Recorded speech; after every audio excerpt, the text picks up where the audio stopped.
At ito naman sa showbiz, trending si Sugar Mercado dahil sa ni-live niyang video kung saan kasigawan niya ang isang babae. At ano ba talaga ang real score ni na Sugar at Willie de Villame? May report si MJ Marfori. Sinungaling! Wala! Never na kitang gusto makita! Sinong kaaway ni Sugar?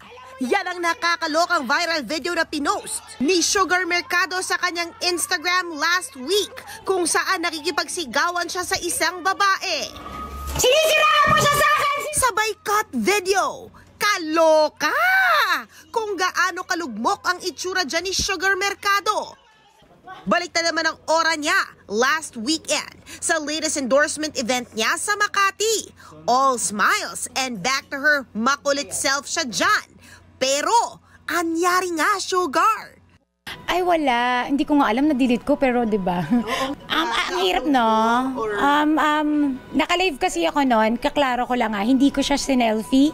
Naka-live po ako noon. But, iba yung batas ng Diyos sa batas ng tao. Dun ko na lang siya ibibigay.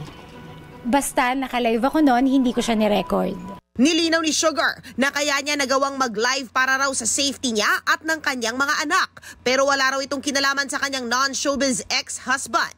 At speaking of nakarelasyon, trending din si Sugar last week nang lumabas ang usap-usapan at sa vlog ni Nanay Christopher Min na 7 years na raw umano na may relasyon si Sugar kay Kuya Will. Natanong siya if susuporta siya sa kampanya ni Kuya Will sa pagkasenador.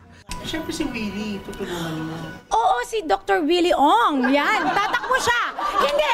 Oo, ako. Bakit parang umiiwas ka kay Willie? Hindi.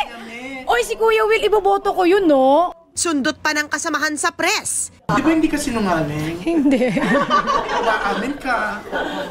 Pwede si Lord. Oo. Ayun po, thank you so much talaga. Change topic si Sugar. Pero maya-maya pa, may message na lang siya sa Will to Win host. Ang wish ko lang kay Kuya Will talagang nasaksihan naman nating lahat. Di lang ako ang natulungan niya, guys. Maraming mahihirap at saksing buhay din ako.